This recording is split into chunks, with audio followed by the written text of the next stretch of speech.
Every day we hear stories about congressional gridlock. Partisanship and politics have led to paralysis, they tell us. Many of these statements come from members of Congress themselves. There is one notable exception to this narrative, however, and that happens to be veterans issues. The Republicans and the Democrats on the House and the Senate VA committee have a record to be proud of. They realize that patriotism trumps partisanship.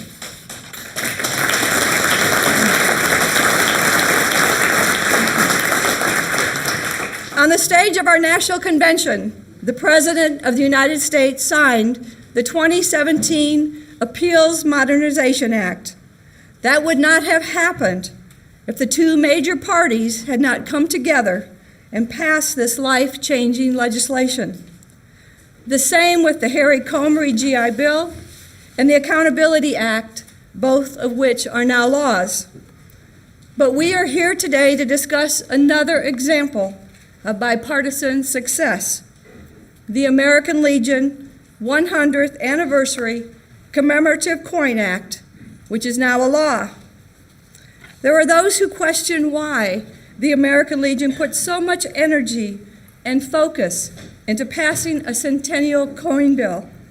The answer is rather simple and veteran-centric. The funds generated from this coin will directly help our nation's heroes and their families. The legislation that was signed into law on Friday by President Trump was spearheaded by 4 devoted members of Congress who value the American Legion and our veterans. Representative Phil Rowe, Representative Tim Walz, Senator Joe Donnelly, and Senator Todd Young. The American Legion is very honored and proud that the 2 senators from our host state led this massive effort in the U.S. Senate. And that being said, today we have the great privilege of having with us the lead sponsor of this bill in the Senate, Senator Young.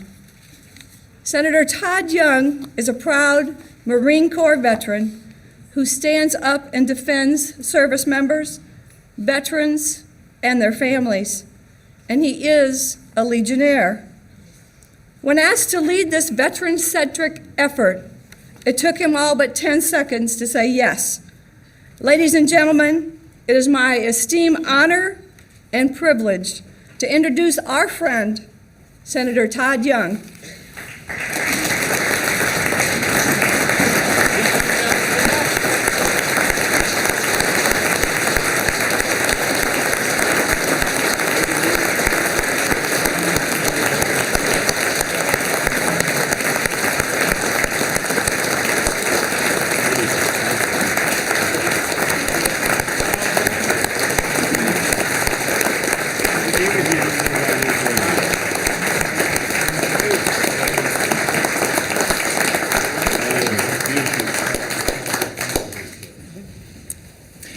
Please be seated.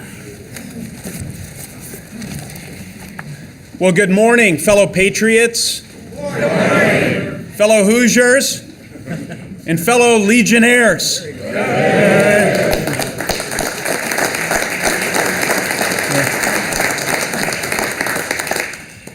So let me begin by congratulating our commander, the first female commander of this organization. What an outstanding leader she happens to be, and I'm looking forward to her tenure, and we'll continue to do some good together, no doubt. It really is an honor to be with everyone here today. I thank all of you for your service to the country, both in uniform and today, as we try and serve our veterans the best we can. I thank you for your advocacy. It really does matter on Capitol Hill and beyond. That includes your work on the American Legion 100th Anniversary Commemorative Coin Act. Now, Commander Rohan mentioned my colleagues, Senator Donnelly and Representatives Rowe and Waltz, and I thank them so much. Politics is a team sport, and you cannot get consequential things done unless you're working in a bipartisan way on behalf of the common good. They all worked very hard on this bill. Now, there's one thing that they can't do, and our Commander-in-Chief can't do either, however.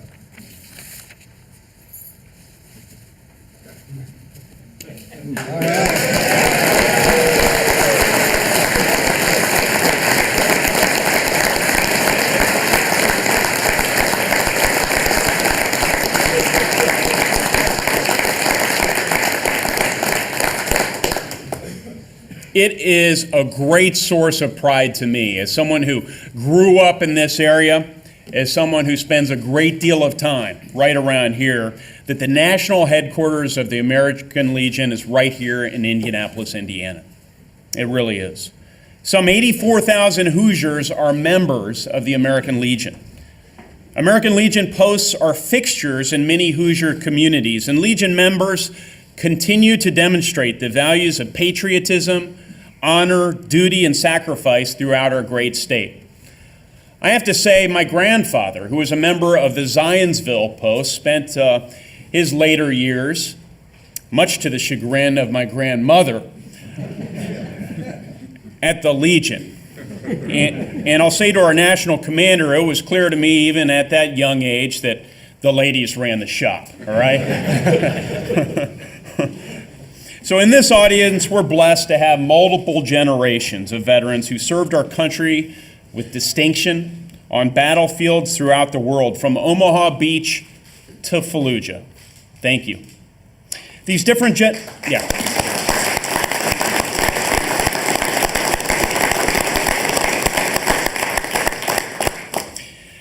These different generations of veterans grew up in different times with different technologies. The wars were in many ways different, but they've been united and will remain united by the same call to service to our country. Each of you answered that call. You represent the best of our country. I'm blessed to be with so many Hoosier veterans today.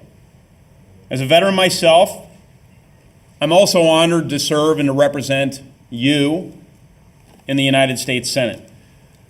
The American Legion is a critical advocate for veterans and for promoting the values of patriotism and service. And as the father of four, that means a lot to me.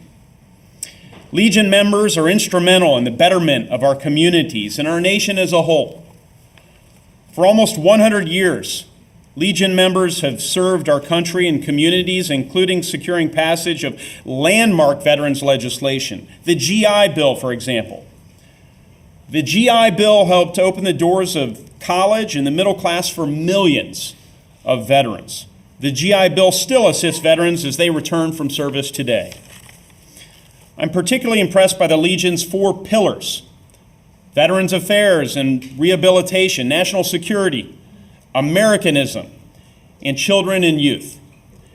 The 4 pillars help to develop essential values of patriotism, duty, and honor in current and future generations of Americans. Through your commitment, collectively and individually, your commitment to supporting and caring for our veterans, protecting our national security, promoting patriotism and American values, and providing valuable programs for our children, the American Legion reminds us of what is best about America. Now, all of that's not news to most of you, but I want all Hoosiers to understand why the American Legion is such an important part of our national fabric. It's why it's so important to me to co-sponsor this Commemorative Coin Act. I was honored when representatives from your organization approached me about introducing the bill to honor the 100th anniversary of the Legion in 2019. The bill is revenue neutral, which is what they say in Washington for it don't cost no money, all right? And additional proceeds from the sale of these coins will go right back into the work that the Legion is doing, and that's really important, folks. Now, you may be surprised to hear this, but this commemorative coin bill, like all commemorative coin bills, is not exactly easy to get through Congress. Right? It's a coin bill. It's to help veterans. You'd think that would be a piece of cake. But commemorative coin bills require at least 67 senators to co-sponsor, and at least 290 members of the House of Representatives to co-sponsor before they can be considered before either chamber. That's a pretty heavy lift during these times. When's the last time you saw 67 senators agree on anything? Maybe the right pudding flavor in the United States Senate. I don't know, right? Or 290 members of the House. Yet through hard work by our offices and the relentless efforts and advocacy of the American Legion and your membership, we were able to secure 75 co-sponsors in the Senate, 75, and 385 in the House.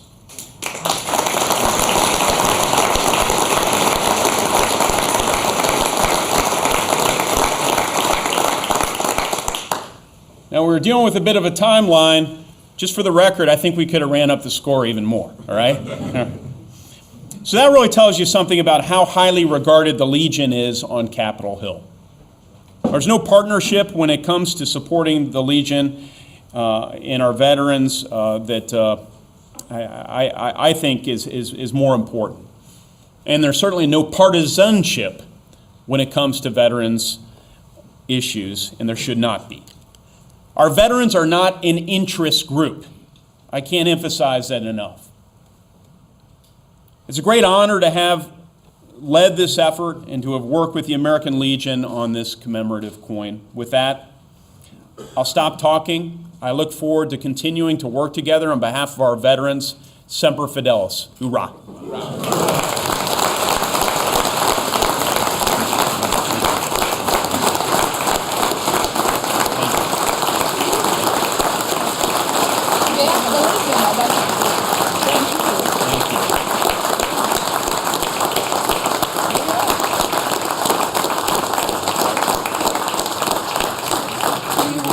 Questions or?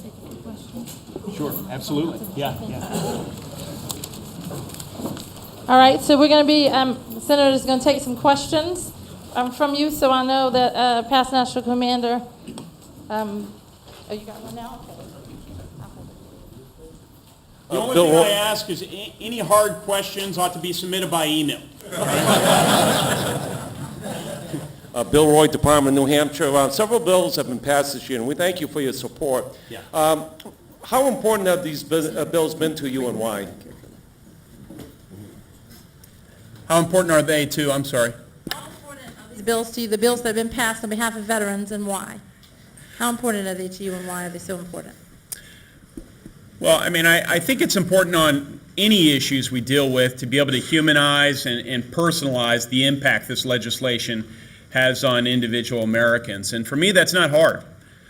I spent 10 years wearing the uniform between my enlistment in the U.S. Navy and time at the Naval Academy and then active duty service in the Marine Corps. My best friends either still wear the uniform or just retired from service, and so many of their children, it's hard to believe, are now signing up and serving. So I'm networked into a group of people between that and Legion membership and so forth that reminds me on a regular basis about how important some of the legislation you advocate for is to the veterans, to their families, to our local communities, and frankly, to the next generation. Because, as has been said many times, young people look to today's generation of military members and veterans to see how they're treated as they contemplate what their futures are going to look like. And we want them to continue to raise their hand and answer the call to serve when time will inevitably call. And so that's why it's so important. It's important because it's the right thing to do for Hoosiers, for Americans generally, who are prepared to make the ultimate sacrifice if they have to protect our values and our way of life. And it's important so that the next generation will also answer that call to duty. Thank you. Senator Young, good to see you again. One of your Hoosiers, Jim Couts, past National Commander from Indiana. Great to see you, Jim. I know how that you are for veterans, anything that veterans ask you to do, because you're one of the best supporting anything that we send you.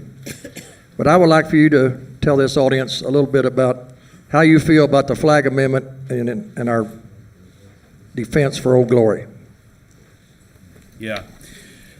So one of the things that I fight for, in my advocacy is just it's the same reason I put up my right hand and was prepared to fight to protect people's way of life here is the right of association, right? And we've seen this very recently. There's been a whole lot of talk about what's an appropriate way to associate with respect to the national anthem and so forth. And my own view is that people have the right to do what they want with respect to freedom of expression, but I will at every turn remind people how many people fought and died to protect certain symbols of our freedom. So that means the national anthem, that means the American flag, and so forth. So there are a lot of countries that do carve out particular parts of they put limits on the freedom of speech far more limited than our own. And I respect my fellow veterans that think there are things that just frankly in a civilized society need to be off limits, right? And so I look forward to continuing to have that conversation with you. But thank you for being involved in the process.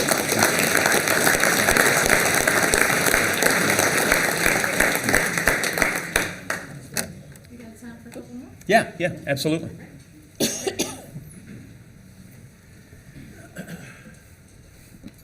Good morning.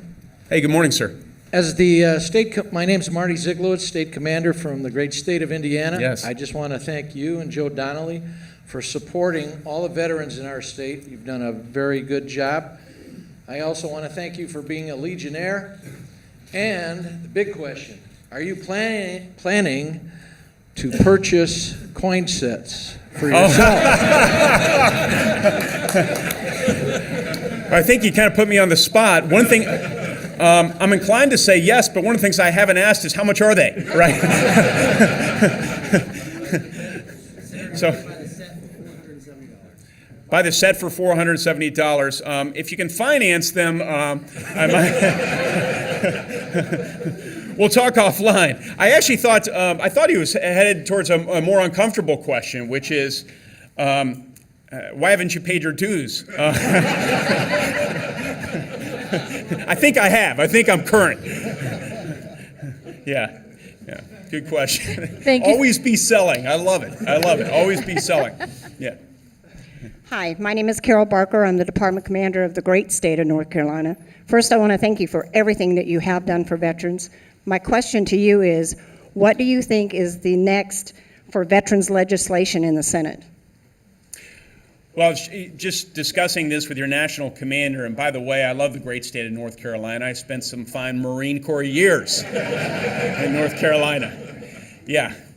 I would call the circumstances humble in which I live, but so I think the next step is making sure that the Veterans Administration is on top of what I'll call some blocking and tackling issues. And I know that the Legion has just been tremendous advocate of trying to improve and ultimately resolve the issue of claims processing. Continued improvement is needed in that area. And I have a stack of veterans' claims that were supposed to be resolved long ago. I've met with some high-level VA leaders, and this is not a partisan issue. They haven't been resolved. And I think they thought I was going to go away and forget about them, but we're going to bring in the file folders, we're going to sit down, we're going to dive down issue by issue as to why the promised resolution has not yet occurred. All right? I want to change the system, and I probably can't do that by myself. I certainly can't do it by myself. I'm going to need your help and the help of Republican and Democrat legislators and the Veterans Administration itself to get that done. The other thing is there are improvements that can be made on the health care front. Right, so the Choice Act, the rollout was let's just say less than elegant. And that doesn't mean choice is a fundamentally flawed concept. Most of the veterans I talk to like the idea of accessing health care in their local communities, but it certainly needs to be improved, and it has been, in all fairness. So we'll continue to vigorously oversee the VA and make improvements legislatively where we have to. But those are the things that come to mind. And if you have other high priorities that you think I can partner with each of you on, I'd love to be helpful in that regard. Thank you for the question, man. Yeah. Thank you, Senator. This is our last question. Well, Senator Young, my name's Dale Barnett. I was a past national commander from Georgia, but trust me, my heart was in Hoosier land because I'm a Hoosier Boy Stater, and I thank you for being a Legion member of this great organization. We've centered on us. I could tell you're a Hoosier Boy Stater. You're so poised when you got up. Well, I didn't mention that I graduated from West Point, but we were going to keep it civil. This could get ugly quick. I was going to tell the good gentleman I'll speak slowly for him, but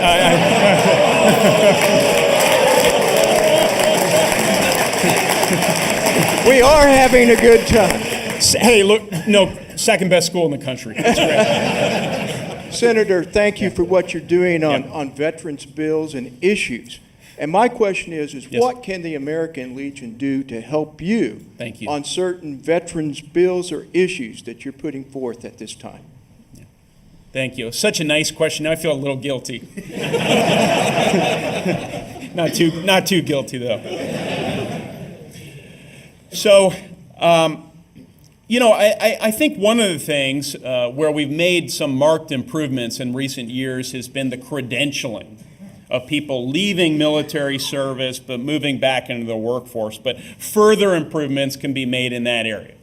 And I've had my team look into that. This is one of the things I'll be discussing with Purdue's president, Mitch Daniels, when I visit with him this week. How can we improve the credentialing process? If you're driving a big truck in the military, you've served your country, why in the heck can't you drive a big truck once you get out of the military without a whole lot of hassle, right?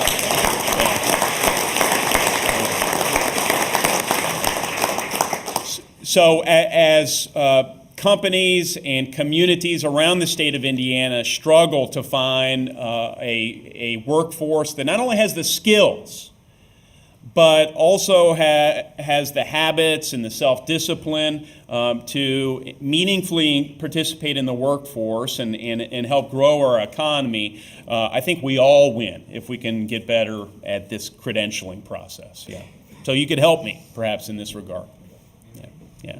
Thank you so much, Senator. Commander? Yes. Thank you very much, Senator Young, for being here and for leading this effort and to be here to celebrate with us. But the reality is very clear that without our Legion family members getting active, calling their members of Congress, and sometimes it was more than just once, this would have never happened. So I would conclude by also thanking our Legion family, our dedicated members of Congress, including House VA Committee Chairman Phil Rowe, Ranking Member Tim Walz, Leader Kevin McCarthy, Senator Donnelly, Senator VA Chairman Johnny Isaacson, and Ranking Member John Tester, and finally, our President of the United States, President Trump, for signing the bill. I want to thank you for being here, and thank you for watching on Facebook Live, and thank you for supporting our American Legion family. Thank you.